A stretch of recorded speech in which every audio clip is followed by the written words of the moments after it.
हस्तक्षेप का दिन भर का विश्लेषणात्मक बुलेटिन, जहां खबरों को सिर्फ सुनाया नहीं जाता, जांचा और समझा जाता है। जब साजिशें वैश्विक हों तो सवाल भी वैश्विक होने चाहिए। ईरान की जुबानी अमेरिका और इसराइल को खुली चेतावनी। परमाणु संयंत्रों को निशाना बनाए जाने पर जवाबी हमला तय, क्या तीसरे विश्व युद्ध की आहट है? भारत में प्रधानमंत्री मोदी और राष्ट्रपति ट्रंप के बीच 35 मिनट की बातचीत, लेकिन क्या इससे कूटनीतिक उलझनें सुलझीं या उलझीं और ज़्यादा? बिहार में सैनिटरी पैड की भारी कमी, महिला कांग्रेस का आरोप भाजपा सरकार से विज्ञापनों में व्यस्त है, जमीनी हकीकत कुछ और कहती है। क्या तेजस्वी की बातों में है दम? नीतीश कुमार की सरकार आरएसएस के एजेंडे पर कर रही है काम? इन सभी खबरों पर रखेंगे पैनी नज़र, ऐतिहासिक संदर्भों और आज की राजनीतिक परिस्थितियों के साथ। नमस्कार, दिन भर की बड़ी खबरों को लेकर हाजिर हूं मैं, अमलेंदु उपाध्याय। ईरान के सर्वोच्च नेता अयातुल्लाह सैयद अली खामेनेई ने अमेरिका को कड़ी चेतावनी देते हुए स्पष्ट कर दिया है कि ईरानी राष्ट्र कभी भी आत्मसमर्पण नहीं करेगा, चाहे दबाव कितना भी क्यों ना हो। उन्होंने कहा कि ईरानी जनता ना तो थोपे गए युद्ध के सामने झुकेगी, ना ही थोपी गई शांति को स्वीकार करेगी। खामेनेई ने बुधवार को एक टेलीविजन संदेश में कहा, ईरानी राष्ट्र थोपे गए युद्ध के खिलाफ डटकर खड़ा है, ठीक वैसे ही जैसे वह थोपी गई शांति के खिलाफ डटकर खड़ा रहेगा। यह राष्ट्र थोपे जाने पर किसी के सामने झुकेगा नहीं। यह बयान अमेरिकी राष्ट्रपति डोनाल्ड ट्रंप द्वारा ईरान को उसके परमाणु मिसाइल कार्यक्रमों को लेकर धमकी दिए जाने के बाद आया है। ट्रंप ने हाल ही में कहा था कि ईरान को बिना शर्त आत्मसमर्पण कर देना चाहिए। साथ ही अमेरिका ने ऐसे कदम भी उठाए हैं जो ये संकेत देते हैं कि वह इसराइल द्वारा ईरान के खिलाफ चलाए जा रहे सैन्य अभियान में शामिल हो सकता है। ईरानी नेता के कथन से स्पष्ट है कि अमेरिका को 3 स्पष्ट संदेश दिए गए हैं। इजरायली हमले अमेरिका ईरान वार्ता के बीच शुरू हुए जब ईरान किसी भी प्रकार की सैन्य कार्रवाई से परहेज कर रहा था। ईरान कभी भी आत्मसमर्पण नहीं करेगा और यदि अमेरिका सैन्य हस्तक्षेप करता है तो इसके गंभीर और अपरिवर्तनीय परिणाम होंगे। अमेरिका की भागीदारी इजराइल की कमजोरी और अकेलेपन का प्रमाण है। अयातुल्लाह खामेनेई ने इजरायली हमलों से पीड़ित ईरानी नागरिकों को एकजुटता का संदेश देते हुए कहा कि यह राष्ट्र कठिनाइयों से घबराने वाला नहीं है और संकट की इस घड़ी में पूरा देश एक साथ खड़ा है। यह बयान ऐसे समय आया है कि जब ईरान और इजराइल के बीच तनाव चरम पर है और अमेरिका की नीतियों पर अंतर्राष्ट्रीय समुदाय की भी निगाहें टिकी हैं। इससे पहले जिनेवा में संयुक्त राष्ट्र में ईरानी राजदूत ने कहा कि ईरान ने वाशिंगटन को बता दिया है कि अगर अमेरिका सीधे तौर पर इजराइल के सैन्य अभियान में शामिल होता है तो वह उसका कड़ा जवाब देगा। उन्होंने कहा कि अमेरिका की मौन सहमति से इजराइल ने ईरान के खिलाफ युद्ध छेड़ा था, ये युद्ध ईरान ने नहीं छेड़ा। पश्चिम एशिया में सीरियाई मुद्दे पर संयुक्त राष्ट्र सुरक्षा परिषद की बैठक में बोलते हुए अमीर सईद इरावानी ने ईरान पर इजरायली हमले जारी रखने की चेतावनी दी और कहा कि तेहरान अपनी संप्रभुता, क्षेत्रीय अखंडता और अपने लोगों की रक्षा के लिए हर कदम उठाएगा। अमीर सईद इरावानी ने कहा कि वह अमेरिका को इजराइल द्वारा किए जा रहे कार्यों में भागीदार के रूप में देखते हैं। इजराइल की आक्रामकता को उन्होंने संयुक्त राष्ट्र चार्टर और अंतर्राष्ट्रीय कानून के सिद्धांतों का खुला उल्लंघन बताया। उन्होंने कहा कि मुझे पूरा भरोसा है कि ईरान की सेना कड़ी आनुपातिक और उचित प्रतिक्रिया देगी। हम अमेरिका की भागीदारी के स्तर पर बारीकी से नजर रख रहे हैं, जब भी जरूरत होगी हम प्रतिक्रिया देंगे। जिनेवा में संयुक्त राष्ट्र में ईरानी राजदूत ने कहा कि ईरान ने वाशिंगटन को बता दिया है कि अगर अमेरिका सीधे तौर पर इजराइल के सैन्य अभियान में शामिल होता है तो वह उसका कड़ा जवाब देगा। उधर इजरायली प्रधानमंत्री बेंजामिन नेतन्याहू और अमेरिकी राष्ट्रपति डोनाल्ड ट्रंप के बीच एक और अहम टेलीफोनिक बातचीत हुई है। एक इजरायली अधिकारी ने पुष्टि की है कि नेतन्याहू और ट्रंप के बीच यह चर्चा ऐसे समय हुई जब इजराइल और ईरान के बीच तनाव चरम पर है। टाइम्स ऑफ इजराइल के मुताबिक नेतन्याहू ने बताया कि पिछले सप्ताह ईरान के साथ हुए संघर्ष शुरू होने के बाद से वे लगभग हर दिन ट्रंप से बातचीत कर रहे हैं। ट्रंप के हालिया बयानों ने यह अटकलें बढ़ा दी हैं कि अमेरिका इजराइल के साथ मिलकर ईरान पर सैन्य कार्रवाई कर सकता है। ईरानी रिवॉल्यूशनरी गार्ड्स ने उत्तरी तेल अवीव के निवासियों को क्षेत्र खाली करने की चेतावनी दी है और ईरानी मीडिया के अनुसार ये चेतावनी हिब्रू भाषा में जारी की गई है जो सीधे इजरायली नागरिकों को संबोधित करती है। इस धमकी के साथ एक नक्शा भी जारी किया गया है जो बहुत हद तक उस इजरायली नक्शे से मेल खाता है जिसे हाल ही में ईरान की राजधानी तेहरान के निवासियों को खाली करने की अपील के साथ जोड़ा गया था। इजराइल पर ईरान की ओर से 2 मिसाइल हमले किए गए हैं जिनमें लगभग 35 मिसाइलें दागी गई हैं। हालांकि अब तक किसी बड़े नुकसान या जानमाल की हानि की सूचना नहीं मिली है। इन्हीं हमलों के बाद मृत सागर क्षेत्र के इनगेडी इलाके में सायन बजे जहां एक संदिग्ध ड्रोन घुसपैठ की आशंका जताई गई। इजराइल की होम फ्रंट कमांड ने बाद में घोषणा की कि यह घटना अब समाप्त हो चुकी है। उधर ईरान इजराइल तनाव के बीच एक बड़ी खबर ने दुनिया को चौंका दिया है। खबर है कि इजराइल ईरान के सामने अधिकतम 12 दिन तक ही टिक सकता है क्योंकि उसके पास डिफेंसिव इंटरसेप्टर की कमी है।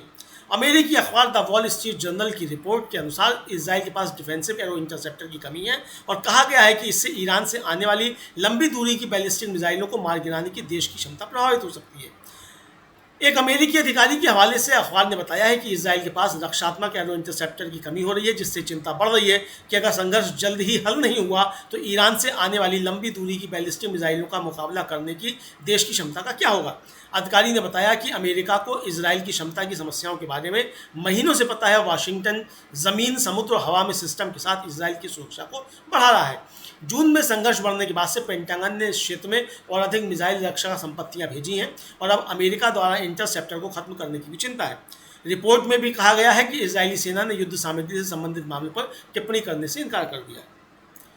प्रधानमंत्री नरेंद्र मोदी और अमेरिकी राष्ट्रपति डोनाल्ड ट्रंप के बीच आज करीब 35 मिनट तक फोन पर बातचीत हुई। विदेश सचिव विक्रम मिस्री के अनुसार इस बातचीत में 22 अप्रैल के पहलगाम आतंकी हमले, ऑपरेशन सिंदूर और भारत अमेरिकी संबंधों पर चर्चा हुई। ट्रंप ने आतंकवाद के खिलाफ भारत के रुख का समर्थन किया। वहीं प्रधानमंत्री मोदी ने स्पष्ट कर दिया कि भारत कभी तीसरे पक्ष की मध्यस्थता स्वीकार नहीं करेगा।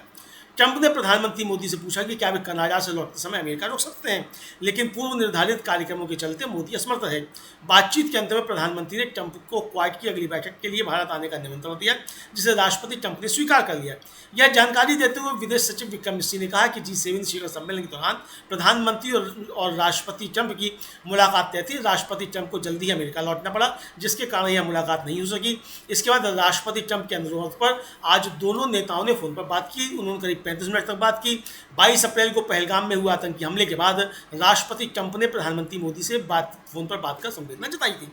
विक्रम मिस्री ने कहा कि प्रधानमंत्री मोदी ने राष्ट्रपति ट्रंप से साफ कर दिया कि इस पूरी घटना के दौरान भारत अमेरिका व्यापार समझौते और अमेरिका की ओर से भारत पाकिस्तान के बीच मध्यस्थता को लेकर किसी भी स्तर पर कोई बातचीत नहीं हुई है। सैन्य कार्रवाई रोकने के बारे में बातचीत भारत और पाकिस्तान के बीच दोनों सेनाओं के बीच स्थापित मौजूदा चैनलों के तहत सीधे हुई, यह पाकिस्तान के अनुरोध पर हुई। प्रधानमंत्री मोदी ने जोर देकर कहा कि भारत ने न कभी मध्यस्थता स्वीकार की थी, न करता है, न ही कभी करेगा। विदेश सचिव ने कहा कि राष्ट्रपति ट्रंप ने प्रधानमंत्री मोदी से पूछा कि क्या वे कनाडा लौटते समय अमेरिका में रुकेंगे। पूर्व प्रतिबद्धताओं के कारण प्रधानमंत्री मोदी ने ऐसा करने में असमर्थता जताई। विदेश सचिव मिस्री ने कहा कि पीएम मोदी ने राष्ट्रपति साहब कहा कि इसमें कोई दूसरे चैनलों की बातचीत नहीं हुई, लेकिन इस पर अपनी प्रतिक्रिया देते हुए कांग्रेस महासचिव जयराम रमेश ने कहा, पाकिस्तानी फील्ड मार्शल असीम मुनीर को आज व्हाइट हाउस से अमेरिका के राष्ट्रपति डोनाल्ड ट्रंप के साथ भोजन करने का निमंत्रण मिला है। असीम मुनीर ने जनरल रहते हुए आग लगाने वाली एक भड़काऊ बात कही थी, जिसका संबंध सीधा पहलगाम में हुए आतंकी हमले से था। अब उसी असीम मुनीर को व्हाइट हाउस में भोजन के लिए आमंत्रित करना हमारी कूटनीति और विदेश मंत्री और प्रधानमंत्री मोदी के लिए एक बहुत बड़ा झटका है। कुछ दिन पहले यूएस सेंट्रल कमांड के चीफ माइकल कुरीला ने पाकिस्तान के लिए अभूतपूर्व शब्द का इस्तेमाल किया था, जबकि हम तो कहते हैं कि पाकिस्तान ही आतंकवाद के लिए जिम्मेदार है। इतना ही नहीं, खुद डोनाल्ड ट्रंप ने चौथे बार यह दावा किया कि उनकी मध्यस्थता के कारण भारत पाकिस्तान का युद्ध रुक गया था और मैंने दोनों देशों के बीच ट्रेड की बात कही थी। इस दावे पर प्रधानमंत्री मोदी ने 37 दिनों तक कुछ नहीं कहा। अब आज जब विदेश सचिव ने कहा है कि प्रधानमंत्री मोदी और डोनाल्ड ट्रंप के बीच 35 मिनट फोन पर बातचीत हुई, तो हमारा कहना है कि विदेश सचिव ने प्रधानमंत्री की जिस बयान की चर्चा की है वही बात खुद पीएम मोदी सर्वदलीय बैठक में क्यों नहीं कहते।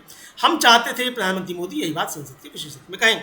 अच्छी बात है कि प्रधानमंत्री मोदी और डोनाल्ड ट्रंप के बीच बात हुई है। अब भारत लौटने के बाद प्रधानमंत्री मोदी को सर्वदलीय बैठक रखकर इस बातचीत से विपक्ष के नेताओं को अवगत कराना चाहिए, लेकिन हमारा सवाल है कि प्रधानमंत्री मोदी चर्चा से क्यों भाग रहे हैं। उन्होंने कहा कि हालांकि अब यह देखना होगा कि इस बातचीत के बारे में ट्रंप का क्या बयान आएगा, लेकिन हम विदेश सचिव की बात को ही सच मान रहे हैं। हम तो चाहते हैं कि पीएम मोदी सर्वदलीय बैठक बुलाएं और ट्रंप से जो बातचीत हुई है उसे दोहरा दें। महिला कांग्रेस अध्यक्ष अलका लांबा ने बिहार और अन्य राज्यों में सैनिटरी पैड की भारी कमी और भ्रष्टाचार को लेकर निशाना साधा है। दिल्ली में आयोजित एक प्रेस कॉन्फ्रेंस में महिला अध्यक्ष अलका लांबा ने भाजपा सरकार और बिहार सरकार पर निशाना साधा। उन्होंने कहा कि भारत जोड़ो न्याय यात्रा के दौरान नारी न्याय पर आर्थिक, राजनीतिक, सामाजिक मसलों पर बातचीत हुई, लेकिन वास्तविकता इससे कोसों दूर है। अलका लांबा ने कहा कि देश में 14 से 49 वर्ष की उम्र की 40 करोड़ महिलाएं हैं जिन्हें हर महीने सैनिटरी पैड की जरूरत होती है। हमें हर महीने 400 करोड़ पैड चाहिए, लेकिन बिहार में 80% बच्चियों को आज भी पैड नहीं मिलता।